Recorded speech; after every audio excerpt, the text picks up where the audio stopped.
Hello everyone, back to my channel. তোমরা সব কেমন আছো? যে যেখান থেকে দেখছো আশা করি ভালো আছো এবং সুস্থ আছো। তো সকলকে জানাই গুড মর্নিং। আই হোপ তোমাদের চলো ব্লগটা খুব ভালো লাগবে দেখতে। তো এই যে দেখতে পাচ্ছ রান্নাঘর থেকে শুরু করেছি ব্লগটা, কারণ আজকে আমি আমার যারা রেগুলার ব্লগ দেখো তারাও দেখে বুঝতে পারবে আমি এখন আছি বাবার বাড়িতে। তো হঠাৎ করে আমার হাজব্যান্ডের বন্ধুরা আসবে বললো, তাই তাড়াহুড়ো করে এই লাইট খাবার খাবো বললো, যেহেতু বিয়ে গিয়েছিল।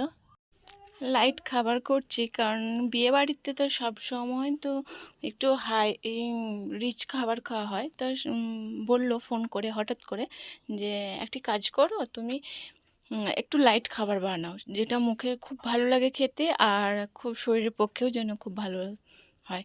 এই গরমে কি করব ভাবলাম, তাই মা বললো যে ডিম পোস্ত বানিয়ে ফেলি আর মুগ ডাল আর আলু সেদ্ধ, মানে পেঁয়াজ লঙ্কা ভেজে সেটা আলু মাখা, আর এই যে ডিম পোস্ত কাঁচা লঙ্কা দিয়ে, আর গরমের মধ্যে দিয়ে দেব আম কেটে, আর এই যে পটলগুলোকে মধ্যে ফাটা করে কাঁচা লঙ্কাও এর মধ্যে দিলাম। যেরকম মাছ ভাজে ডুবো তেলে সেরকম কিন্তু পটলগুলো ভেজে নিতে হবে। এই পটল ভাজাটা সত্যি মায়ের কাছে এত ভালো লাগে খেতে। এই পটল ভাজা যারা পটল লাভার তারা অবশ্যই এই ব্লগটা তাদের জন্যে খুব ভালো লাগে। এরকম করে যদি পটল ভাজা হয়, প্রথমে দিয়ে দিচ্ছি এই যে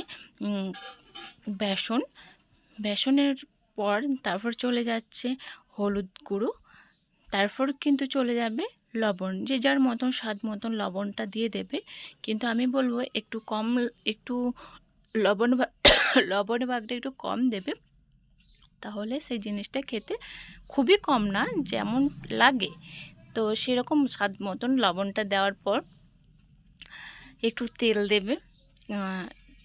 তেল, সাদা তেল, সর্ষে তেল, যে এভরিথিং, তুমি কোনো ব্যাপার না যে সাদা তেল দিতে হবে। সর্ষের তেল, অবশ্যই সর্ষের তেল দিলে একটু ভালোই হয়, ফ্লেভারটা গন্ধটা একটু বেশি আসে। তো তেল দিয়ে দিলাম উপর থেকে, দেন তারপর কিন্তু ভালোভাবে এটা হাতে করে ডোলে মাখতে হবে। তো এই মাখাটা যেরকম আমরা মাছ ভাজার সময় যেরকম করে থাকি, আর একটু লবণের দরকার ছিল, তাই লবণটাও কিন্তু আর একটু দিয়ে দিলাম। ব্যাস তারপর কিন্তু এটা ভালো করে এটা মাঝে এই যে মেখে নিচ্ছে।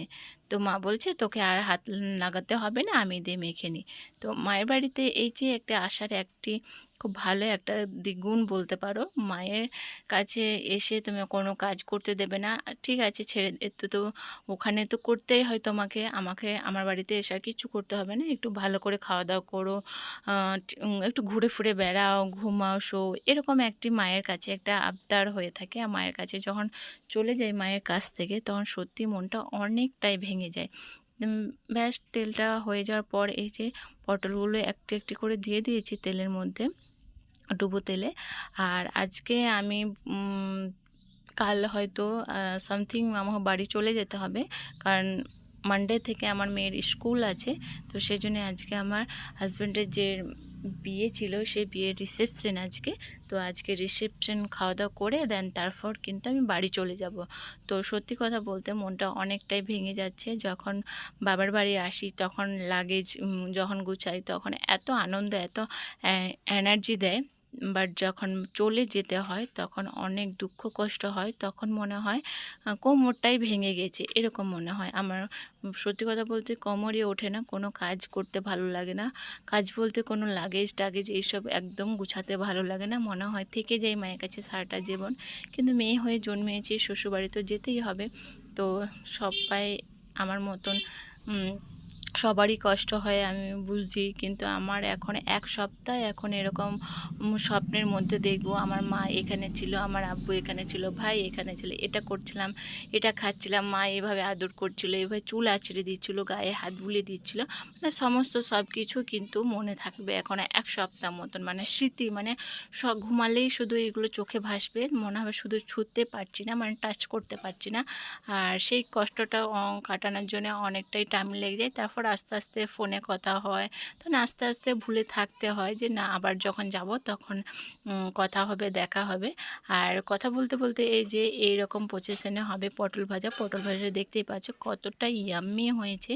আর এরকম গরম গরম ভাতের সঙ্গে পটল 2 পিস পটল ভাজা থাকলে আর কিছু চাই না। দারুণ নিরামিষ খাবার এটা। আর এত ভালো লাগে এরকম পটল ভাজলে, খুব দারুণ লাগে এরকম ভাজলে। তো মায়েরও ঠিক মনটা এরকম ভেঙে যায় যখন আসি, তখন অনেক সকালে উঠে যায়, রান্না বান্না করতে হয়, ঘর বাড়ি পরিষ্কার করে, মানে এত সুন্দর করে সব কিছু রাখে, মনে হয় আমি কোনো একটা অতিথি আসছি। তো আমি মাকে বলি, মা আমি তোমার তো মেয়ে, তো কোনো অতিথি তো নয়, কোনো কুটুম তো নয়। তো মা একটি বলে, তোমার সঙ্গে জামাই বাবু আসছে, তো সেই জন্যে সব কিছু সুন্দর করে গুছিয়ে রান্না বান্না সমস্ত সব কিছু কিন্তু গুছিয়ে রাখতে হয়। তো আবার যেদিন চলে যায় সেদিন মা বলে কিছু ভালো লাগে না, যাওয়ার সাথে সাথে সব কিছু ধুয়ে তারপর কিন্তু মা একদম বিছানাতে শুয়ে পড়ে, কারণ সেদিন আমার মায়ের কোমর ভেঙে যায় মনে হয়, একদম ভালো লাগে না। তারপর আস্তে আস্তে নেক্সট দিনে মা যেমনকার রুল সেরকম কন্টিনিউ করে যায়। Hello everyone, back to my channel. তোমরা সব কেমন আছো? যে যেখান থেকে দেখছো আশা করি ভালো আছো এবং সুস্থ আছো। তো সকলকে জানাই গুড ইভিনিং। এই যে ব্লগটা সন্ধ্যে থেকে শুরু করছি, দেখতে পাচ্ছ এটা আমার আব্বুর নতুন বাড়ি করছে। তো এই যে এই দিকতে চলে যাচ্ছে একটা রুম, এই সাইডটা। আর আমি প্রথম রাত্রে তোমাদেরকে দেখাচ্ছি, দিনের বেলায় ব্লগ আমি আগে একটি আপলোড করেছি। তো যেহেতু আমার বরের বন্ধুরা মানে ফ্রেন্ডের বিয়ে বাড়ি ছিল এখানে একটি, তো আমার বাবার বাড়ি নিতে আসার সময় একটু ওর বিয়ে বাড়ি ছিল, তো সেইখানে ওর বন্ধুরা আসবে বলেছে আমার বাবার বাড়ি। তো সেই জন্যে আমার আব্বু ছোট্ট করে একটা কিছু একটু অল্প স্বল্প একটা আয়োজন করেছে। আর সেই যে চেয়ার টেবিল সমস্ত সব কিছু কিন্তু ফ্যান ট্যান দিয়ে সমস্ত সব কিছু কিন্তু রেডি করেছে। আর এদিকে মাম্মাম কিন্তু জল নিয়ে এসছে। মাম্মাম তুমি কি আনতে গেছিলে? জল আনতে গেছিলে? আচ্ছা, জল নিয়ে এসছে। আর এই যে একটি খাট আছে, এই খাটের মধ্যে একটু মাদুর দিয়ে দিয়েছে। এই যে একটি স্ট্যান্ড ফ্যান আছে, আর এটা একটা তক্তা আছে, ওর মধ্যে একটি সুন্দরভাবে একটা তালায় দিয়ে দিয়েছে বসার জন্য। আর বিয়েবাড়ি মানেই মনে হয় একটু সুন্দর, একটু হালকা পাতলা, একটু সুন্দরভাবে একটু যদি ঠান্ডার মধ্যে যদি বসা আরাম পায়, এর থেকে শান্তি আর কিচ্ছু মনে হয় না যে হয়।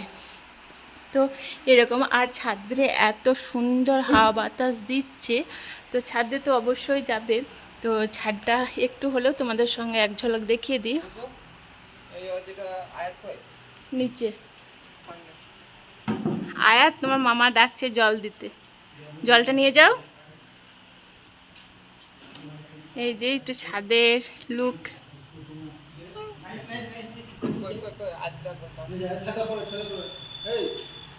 এই ছাদ থেকে নিচে নেমে যাচ্ছি ছাদে। তো আমার আব্বুর বাড়িটা কেমন লাগলো সামান্য এক ঝলক দেখিয়ে দিলাম। আর এটাও একটি রুম, আর এটা কিচেন রুম তোমাদের তো দেখালাম। আর এটা সিঁড়ি রুম। আর এটা সামনের দিকে চলে যাচ্ছে সোজায় একটা রাস্তা। আর উপরে এই যে বাংকারগুলো করা রাখা হয়েছে, তো সব কিছু লাইট দিয়ে আছে। হয়তো তোমরা কিছু ভালো করে বুঝতে যদি না পারো, অবশ্যই ভালো করে ফুল একটা ব্লগ আমার আব্বুর নতুন বাড়ি অবশ্যই যখন ইনশাল্লাহ যখন হবে অবশ্যই তোমাদের সঙ্গে শেয়ার করব। এক ঝলক তোমার সামান্য হলো দেখিয়ে দিলাম। তো আমার আব্বুর বাড়িটার জন্য সবাই দোয়া করবে যেন আমার আব্বুর বাড়িটা তাড়াতাড়ি হয়ে যায়, আর খুব ভালো হবে। আল্লাহর রহমতে যেন সব কাজ যেন সমাপ্ত করতে পারে ঠিক মতন করে। তো এটাই তোমাদের কাছে দোয়া চাইলাম। ভালো থেকো, সুস্থ থেকো। তো এই ব্লগটা এতটুকুই, আবার নেক্সট ব্লগে তোমাদের সঙ্গে দেখা হচ্ছে। তো তখন সবাই সুস্থ থেকো, ভালো থেকো। সবাইকে জানাই বাই বাই।